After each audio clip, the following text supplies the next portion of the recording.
সম্পর্কের মধ্যে অনেক বেশি সমস্যা হচ্ছিল, সামনের মানুষটা তোমার কথা শুনতেই চায় না, কোনো কিছু বোঝারও চেষ্টা করে না, আর এটার জন্য তুমি সাইলেন্ট হয়েছো, তুমি নো কন্ট্যাক্ট রুল অ্যাপ্লাই করেছো।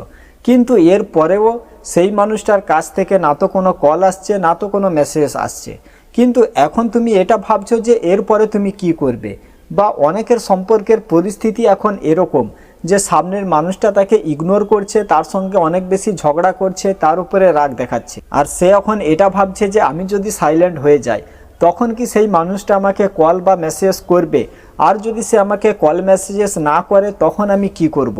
দেখো, রিলেশনের মধ্যে যখন অনেক বেশি সমস্যা হবে, যখন সামনের মানুষটা তোমাকে ইগনোর করতে থাকবে, তোমার কথা শুনবে না, কোনো কিছু বোঝার চেষ্টা করবে না, এরকম সিচুয়েশনে সাইলেন্ট হওয়া অনেক জরুরি, কারণ সাইলেন্ট তোমাকে হতেই হবে। অনেকে এরকম আছে, এটা মনে করে যে আমি একদিন সাইলেন্ট রয়েছি, আমি দুদিন সাইলেন্ট রয়েছি, তারপরেও ওই মানুষটা আমাকে কল মেসেজেস করছে না। তো এরকম ভাবলে চলবে না, কম করে তোমাকে 5 দিন 10 দিন সাইলেন্ট থাকতে হবে, তখন সেই মানুষটাও তোমাকে নিয়ে চিন্তা ভাবনা করারও একটা সময় পাবে। যদি তুমি এটা মনে করো যে আমি ঘুমাতে পারছি না, আমি খেতে পারছি না, আমি ওর সঙ্গে কথা না বলে থাকতে পারবো না, তো এখানে তোমাকে এটা চিন্তা ভাবনা করার দরকার। যেহেতু সম্পর্ক তুমি ঠিক করতে চাও, তো কিছুদিন তোমাকে সাইলেন্ট থাকা উচিত। যখন কিছুদিন তুমি সাইলেন্ট থাকবে তখন সেই মানুষটার ইগো অ্যাটিটিউড সব কিছুই ভাঙবে, সেই মানুষটা তার ভুল বুঝতে পারবে। কারণ যতক্ষণ না তুমি কোনো মানুষকে স্পেস না দেবে ততক্ষণ সেই মানুষটা তার ভুল বুঝতেই পারবে না। দ্বিতীয় নাম্বার, যে আমি সাইলেন্টও রয়েছি, নো কন্ট্যাক্ট রুল অ্যাপ্লাই করেছি, 5-10 দিন আমি তার সঙ্গে যোগাযোগ করার কোনো চেষ্টাই করিনি, তারপরেও সেই মানুষটা আমাকে কল করছে না, আমাকে মেসেজও করছে না, তো এমন পরিস্থিতিতে আমার কি করা উচিত? তো এখানে অনেক বড় একটা প্রশ্ন সবাইয়ের মনের মধ্যে আসে যে আমি কি তাকে কল করব, আমি কি তাকে মেসেজ করব? তো ইয়েস, তুমি তাকে কল করবে, তুমি তাকে মেসেজ করবে। এখন অনেকে এটা ভাবতে পারে যে আমি যদি সামনে থেকে কল করি, আমি যদি সামনে থেকে মেসেজ করি, তখন আমার ভ্যালু তো ডাউন হয়ে যাবে, আমার আত্মসম্মান পুরোপুরিভাবে শেষ। তো এরকম কখনো নয়।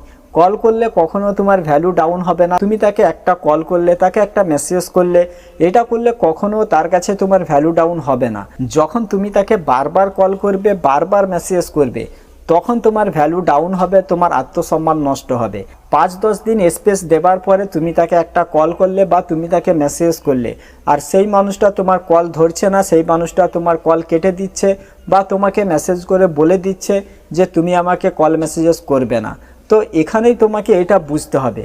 এখানে তোমাকে আবার নিজেকে কন্ট্রোল করতে হবে, আবার 4-5 দিন তাকে স্পেস দিয়ে দাও, আবার 4-5 দিন তার সঙ্গে যোগাযোগ করার চেষ্টা করবে না। বেশিরভাগ কেসে যখন সামনের মানুষটা তোমার উপরে রেগে থাকবে, তুমি যখন 4-5 দিন তাকে স্পেস দিয়ে দেবে, তো বেশিরভাগ চান্স সেই মানুষটা তোমার সঙ্গে কথা বলবে।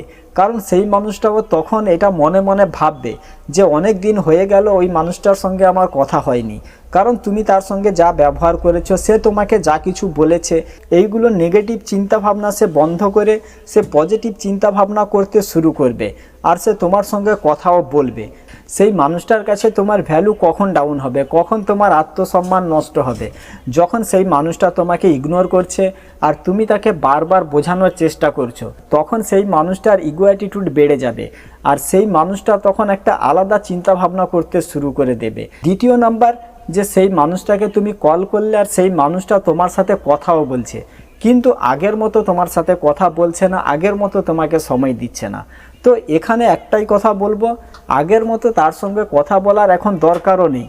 যদি সেই মানুষটা তোমার সাথে কথাও বলে, তো শুধুমাত্র হাই হ্যালো কেমন আছো, কি খেয়েছো, এরকমও কথাবার্তাও যদি তার সঙ্গে হয়ে থাকে, তো কিছুদিন এরকম কথাবার্তা তার সঙ্গে বলতে শুরু করো, বা আগের মতো তাকে কথা বলানোর চেষ্টাও করবে না, বা যেগুলো বিষয় নিয়ে তোমাদের মধ্যে ঝগড়া হয়েছে, রাগারাগি হয়েছে, সেইগুলো বিষয়েও ডিসকাস করবে না, যে কে ভুল কে ঠিক, এইগুলো বিষয়ে কথা বলবে না। এগুলো বিষয়ে যখন তুমি কথা বলতে যাবে, তখন সেই মানুষটা ডেফিনেটলি আবার তোমার উপরে রেগে যাবে, আবার তোমাকে ইগনোর করবে।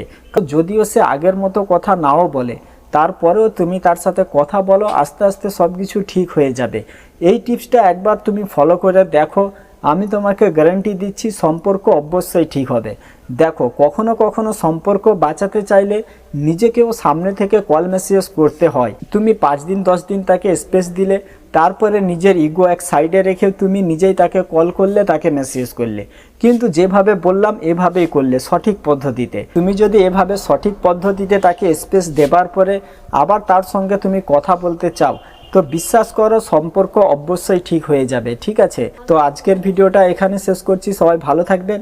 ভিডিও ভালো লাগলে চ্যানেলটা সাবস্ক্রাইব করে রাখবেন, আর ভিডিওটা বন্ধু বান্ধবীদের সাথে অবশ্যই শেয়ার করে দিন।